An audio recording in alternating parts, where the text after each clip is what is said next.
ঘুমোবো আমি, ঘুমোবে তুমি, গল্প শোনাবে ঘুম পড়ি, হালকা আলো, চোখ বন্ধ। চলো একটা গল্প শুনি। রাতের গল্প বাংলায়। আজকের গল্প মিথ্যে গল্প।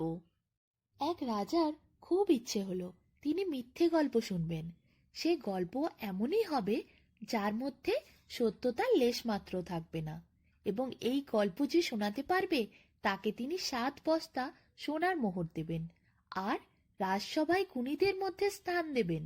কিন্তু সঙ্গে এক শর্ত রাখলেন তিনি, গল্পের মধ্যে একটুও সত্য থাকবে না, থাকলে গর্দান যাবে। তোমরা হয়তো ভাবছো এই শর্ত শোনার পর আর কি কেউ ভয়ে এগিয়ে আসবে? না, মোটেই না। দলে দলে মানুষ এসে গল্প বলতে শুরু করলো। 7 ঘোড়া মোহর কম কি? সে গল্প পুরোপুরি মিথ্যে তারা বলতে পারল না, তার মধ্যে রয়ে গেল সত্যের লেশ। ফলে তাদের গর্দান গেল। কেউ মোহর তো পেলই না, প্রাণ চলে গেল তাদের। এই খবরটা যখন রাজ্যের চারিদিকে রটে যায় তখন আর কেউ আসে না রাজাকে গল্প শোনাতে। রাজার খুব মন খারাপ। হায় হায়, একটা মিথ্যে গল্প তিনি শুনবেন বলে কত আশা করেছিলেন, কিন্তু দেশে একটা খাঁটি মানুষ নেই যে তাকে মিথ্যে গল্প শোনাতে পারবে। রাজার মন দিনে দিনে আরো খারাপ হতে শুরু করে। এমন সময়ে একদিন একটি ছোকরা এলো তার কাছে। তার পরনে ছিল খুবই সাধারণ মানের পোশাক, দেখতেও তাকে বিশাল একটা সুন্দর নয়। সে রাজার সামনে এসে যেই দাঁড়ালো, রাজা তাকে বলল, কে রে তুই, কি চাস? একটা এরকম ছেলে হঠাৎ করে তার রাজসভার ভেতরে ঢুকে এলো কিভাবে? রাজা রেগে দারোয়ানকে ডেকে পাঠালেন। দারোয়ানের তো ভয়ে প্রাণ যায় যায় অবস্থা। এমন সময় ছেলেটি বললেন, না, আমি আপনাকে মিথ্যে গল্প শোনাতে এসেছিলাম। আপনি যদি শুনবেন না বলেন তাহলে আমি চলে যাচ্ছি। এই বলে সে দরজার দিকে যেই পা বাড়ালো, অমনি রাজা ধমক দিয়ে বলল, কি সাহস এই ছেলের! কত পণ্ডিত ব্যক্তি এখানে এসে মুন্ডু খুইয়েছে, আর ও বলে কিনা আমায় মিথ্যে গল্প শোনাবে। ছেলেটি বলল, মহারাজ, গল্পের শর্ত আমি জেনেই এখানে এসেছি। এমনিতেই আমি কিছু খেতে পাই না, কদিন বাঁচবো তার ঠিক নেই। খিদের জ্বালায় হয়তো মরেই যাব। না হয় মিথ্যে গল্প বলে আপনাকে একটু আনন্দ দেব আর 7 ঘোড়া মোহর নিয়ে যাব। যদি সেটা না পারি গর্দান দেব। ছেলেটির কথাবার্তা শুনে রাজা তো অবাক, কটমট করে ছেলেটির মুখের দিকে তাকিয়ে রইলেন। তারপর তিনি বললেন, দারোয়ানকে ডেকে সভার আয়োজন করো। আজ গল্প শোনানোর সভা বসবে, বিচারকদের ডাকো। কিছুক্ষণের মধ্যেই গল্প শোনানোর সভা বসে গেল। বিচারকরা সবাই প্রস্তুত। সত্যের ছিটে ফোঁটা থাকলেও আজ ওই ছেলের গর্দান যাবে। এরপর গল্প শুরু হলো। ছেলেটি বলা শুরু করলো, সে অনেক কাল আগের ঘটনা। তখন আকাশ ছিল অনেক ছোট, একটা গামলার মতো, আর পৃথিবীটা ছিল ঘোড়ার পায়ের ছাপের থেকে একটু ছোট। তখন আমার জন্মও হয়নি। আমার কাজ ছিল ঠাকুরদার বাবার যেসব ঘোড়া ছিল সেগুলো দেখাশোনা করা। একদিন প্রচন্ড গরম পড়েছে। আমি ঘোড়াগুলোকে জল খাওয়াতে নিয়ে গেছি, কিন্তু কোথায় জল? নদীর জল কানায় কানায় জমে বরফ হয়ে গেছে। তখন আর কি করি, বরফ কেটে গর্ত করার চেষ্টা করলাম, যদি তাহলে একটু জল পাই। কিন্তু হায় হায়, কুড়ালটাই আমার ভেঙে গেল। তখন একটা সুন্দর মতলব এলো আমার মাথায়। আমার ধর থেকে মুন্ডুটা খুলে নিয়ে তা দিয়ে খুব জোরে জোরে বরফের ওপর ঠুকতে শুরু করলাম। কিছুক্ষণের মধ্যেই তো সেখানে একটা মস্ত বড় গর্তের সৃষ্টি হয়ে গেল। সেই গর্তে এত বেশি জল এলো যে হাজার হাজার ঘোড়া সেই জল খেয়ে শেষ করতে পারবে না। জল খাওয়ালাম ঘোড়াগুলোকে, তারপর তারা বরফের ওপর যে ঘাসগুলো হয়েছিল সেটা খেতে শুরু করলো। একটু অন্যমনস্ক হয়ে পড়েছিলাম, হঠাৎ দেখলাম ঘোড়াটা সেখানে নেই। তখন ঘোড়া চড়ানো লাঠিটার একটা দিক নরম মাটিতে রেখে সেটা বেয়ে ওপরে উঠে গেলাম, কিন্তু সেখান থেকেও তাকিয়ে হারিয়ে যাওয়া ঘোড়াটাকে কোথাও দেখতে পেলাম না। তখন আর কি করি, আমার ছুরিটা সেটা লাঠির ওপর গেথে তার উপর উঠলাম, কিন্তু তবু ঘোড়াটাকে দেখতে পেলাম না। তখন বেশ একটা বুদ্ধি আমার মাথায় খেলে গেল।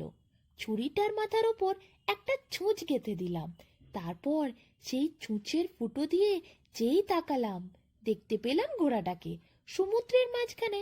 সে একটা পাথরের ওপর দাঁড়িয়ে আছে, আর তার বাচ্চাটা তাকে ঘিরে সমুদ্রের জলে লাফিয়ে লাফিয়ে খেলছে। হাতে আর সময় ছিল না, ঘোড়াটাকে নিয়ে আসার জন্য খুব ব্যস্ত হয়ে উঠেছিলাম। লাঠিটাকে নৌকো করে আর ছুরিটাকে দাঁড় করে সঙ্গে সঙ্গে আমি বেয়ে চললাম। কিন্তু তখন আমি পৌঁছইনি। লক্ষ্য করলাম আমি একটু একটু করে তলিয়ে যাচ্ছি। মহা বিপদ! কি করা যায়? তখন আমি আমার ছুরিটার ওপর লাফিয়ে উঠে গেলাম আর লাঠিটাকে দাঁড়ের মতো ব্যবহার করে দিব্যি এগিয়ে চললাম। এক মুহূর্তের মধ্যে সমুদ্র পার করে ফেললাম। তখন আমি একটা দড়ির ফাঁস তৈরি করে সেটাকে ছুঁড়ে আটকে ফেললাম ঘোড়াটাকে, আর তার বাচ্চাটাকে ঘোড়ার পিঠে আমার সামনে বসিয়ে তীরের দিকে চললাম। দিব্যি ঘোড়াটা টকবকিয়ে ঢেউয়ের ওপর দিয়ে চলছে, আর সেই তালে আমি গান গেয়ে চলছি। হঠাৎ এক সময় ঘোড়াটা একটা পাথরে হোঁচট খেয়ে পড়ে গেল, আর লক্ষ্য করলাম একটু একটু করে আমি জলের নিচে তলিয়ে যাচ্ছি। তখন আর কি করি, চড়ে বসলাম বাচ্চাটার পিঠে আর ঘোড়াটাকে বসিয়ে দিলাম বাচ্চাটার জায়গায়। ব্যাস, সঙ্গে সঙ্গে পৌঁছে গেলাম। পৌঁছে দেখি ঘোড়াগুলো যেমন চড়ছিল তেমনই চড়ছে। এখন আমি সব থেকে বড় আগাছাটার সঙ্গে ঘোড়াটাকে বেঁধে ফেললাম। এমন সময় একটা খরগোশ কোথা থেকে এসে আমার পায়ের তলায় লাফিয়ে উঠল। দৌড় শুরু করলাম, ধরতেই হবে খরগোশটাকে, কিন্তু পারলাম না। আমার থেকে সে অনেক বেশি জোরে দৌড়ায়। কি করি তখন? বাধ্য হয়ে তাকে তীর বিদ্ধ করলাম, কিন্তু তীরটা তার বুকে বিদ্ধ হলো না, ছিটকে বেরিয়ে এলো। কি হলো? ভুলটা কোথায় হলো বুঝতে পারলাম না তো। আবার একটা তীর নিলাম, সেটার ছুঁচালো দিকটা ছিলায় লাগিয়ে ভোঁতার দিকটা ছুঁড়ে মারলাম। দেখতে দেখতে তীরটা খরগোশটার বুক ভেদ করে চলে গেল।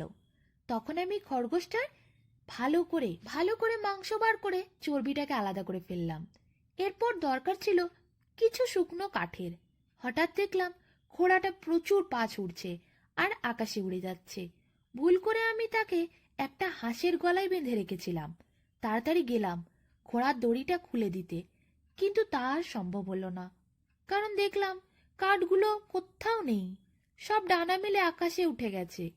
তখন বুঝলাম আমি যা ছড়িয়েছিলাম সেটা কাঠ নয়, পাখির পালক। তখন অনেক কষ্ট করে আগুন জ্বালালাম, তারপর চর্বিটা কেটলিতে করে আগুনে বসালাম। আগে ভালো করে দেখে নিয়েছিলাম যে কেটলিটা ভালো, তাতে ফুটো নেই, কিন্তু কিছুক্ষণ পর দেখি কেটলির ফুটো দিয়ে চর্বি গলে গলে পড়ছে। তখন আরেকটা কেটলি নিলাম, যেটায় অসংখ্য ফুটো। সেই কেটলিতে চর্বি রেখে আগুনে বসালাম। ব্যাস, চর্বি একটুও গলে পড়ল না। তারপর মাংস সেদ্ধ করতে বসালাম। রান্না হয়ে গেল, খেতে যাব। এমন সময় দেখি আমার মাথাটাই তো নেই। মনে পড়ল যেখানে বরফ ভেঙে জল বার করেছিলাম, মাথাটা সেখানেই রেখে এসেছি। কি করা যায় তাহলে? অবশ্য তার জন্য ভাবনাও নেই। মাথা না থাকুক, গলা দিয়ে দিব্যি মাংস পেটে পড়া যাবে। পেট ভরলে ঠিক করলাম চর্বিটা বুট জুতোয় মাখাবো। একটা বুট জুতোয় মাখালাম, কিন্তু তাতে সব চর্বি খরচ হয়ে গেল। অন্য বুট জুতোয় মাখাবার জন্য কিচ্ছু বাকি রইল না। তারপর ঘুমিয়ে পড়েছিলাম, কিন্তু হঠাৎ একটা ভয়ঙ্কর আওয়াজে আমার ঘুমটা ভেঙে গেল। অবাক হয়ে দেখি দুটো বুট জুতোর মধ্যে প্রচন্ড মারামারি শুরু হয়েছে। একটা অন্যটাকে ঠ্যাঙাচ্ছে আর বলছে, তবে রে বেটা, মনিব সবটা চর্বি তোকেই মাখালো, আমাকে একটুও মাখালো না। দিলাম দুটোকে আলাদা করে, আর যে বুটটায় চর্বি মাখানো হয়নি তার পিঠে চাবড়ে সান্ত্বনা দিলাম। বললাম, আহা, কেন রাগ করিস? চর্বি যে কম পড়েছিল, কি করব বল? তোর কপালটাই খারাপ রে, জন্ম থেকেই খারাপ। তখন আমি দুটো বুটকে আমার দুপাশে শুইয়ে অতি কষ্টে ঘুমিয়ে পড়লাম। ঘুম ভাঙতে দেখি যে বুটে চর্বি মাখানো হয়নি সেটা কোথাও নেই। তখন আর কি করি, এক পাটি বুট, তাতেই দুটো পা ভরে জোরে জোরে দৌড়তে আরম্ভ করলাম। দিন গেল, মাস গেল, বছর গেল, শেষমেশ একটা গ্রামে পৌঁছালাম। সেখানে এক মহাভোজ চলছিল। যারা সেই ভোজের পরিবেশন করছে দেখি সেখানে আমার সেই বুটটাও রয়েছে। বুটকে দেখেই তো আমি কাছে ডাকলাম। গলার আওয়াজ শুনে সে আমায় চিনতে পারলো, কাছেও এলো, আর আমি যাতে রাগ না করি তাই আমায় 5 থালা মাংস দিল। কিন্তু মুখ তো নেই, কেমন করে এত মাংস গলা দিয়ে নামাবো? হঠাৎ একটা চমৎকার মতলব আমার মাথায় খেলে গেল। আমি চর্বি মাখানো বুটটাকে বললাম আমার মাথাটা নিয়ে আসার জন্য। তখন সে ছুটতে গিয়ে মাথাটা নিয়ে এলো আমার তারপর আর খেতে কোনো অসুবিধে হলো না, দিব্যি মজা করেই খেয়ে ফেললাম। খাওয়া দাওয়া শেষ করে দুটো বুটের ঘাড়ে চেপে আমি ঘোড়াগুলোর কাছে গেলাম। এত বেশি খেয়ে ফেলেছিলাম আর গরম এত বেশি ছিল যে ভীষণ খিদে পেয়ে গেল। তখন আমি বরফের গর্তে মুখ ঢুকিয়ে জল খেতে থাকলাম। তারপর যখন মুখটা ওঠাতে যাব, অবাক হয়ে দেখি কিছুতেই ওঠাতে পারছি না। তখন লক্ষ্য করলাম, আরে, মুখ ডুবিয়ে খাচ্ছিলাম তখন অসংখ্য বুনো হাঁস আমার জুলফিতে আর গোঁফের দাড়িতে এমন ভাবে জমে গেছে যে মুখ তোলা খুবই কঠিন। ভেবে পেলাম না সেই হাঁসগুলোকে নিয়ে আমি করবোটা কি। সেগুলোকে একটা থলিতে ভরে ফেললাম। সেই থলির বদলে একটা সারস নিলাম। মহারাজ, কি প্রকাণ্ড সেই সারস! আর কি বলবো, যে কুয়ার জল একবারে নেমে গেছে তাও সে একটুও না ঝুঁকে খেতে পারে। রাজা বললেন, হয়তো কুয়ার জল সেরকম নিচে ছিল না। ছেলেটি রাজার সঙ্গে একমত হয়ে বলল, আজ্ঞে তাই হবে, হয়তো তেমন নিচে ছিল না, কারণ যদি সেই কুয়ায় কেউ সকালবেলা ঢিল ফেলে, সেই ঢিল সন্ধ্যের আগেই জলে পৌঁছায়। রাজা তারপর বললেন, তখনকার দিনগুলো নিশ্চয়ই অনেক ছোট ছিল। ছেলেটি আবার বলল, আজ্ঞে তা হতে পারে, কারণ একপাল ঘোড়া সেই জায়গাটার একদিক থেকে শুরু করে অন্যদিকে শেষ পর্যন্ত একদিনে চলে যেতে পারত। তারপর সে বলল, মহারাজ, যা যা বললাম সব সত্যি, আমার নিজের জীবনে ঘটেছে। আর যদি এরপর অন্য মানুষদের জীবনে যা যা ঘটেছিল সেগুলো বলতে আরম্ভ করি, তাহলে তো সব গল্প শেষ হওয়ার আগেই তো আমি থুত্তুড়ো বুড়ো হয়ে যাব। এরপর মহারাজা না স্বীকার করে পারলেন না যে এই গল্পই সেই গল্প, যা পুরোপুরি মিথ্যে। এই গল্প তাকে আগে কেউ শোনাতে পারেনি। তাই তিনি শেষে বাধ্য হলেন ছেলেটিকে 7 বস্তা মোহর দিতে আর তার রাজসভায় স্থান দিতে।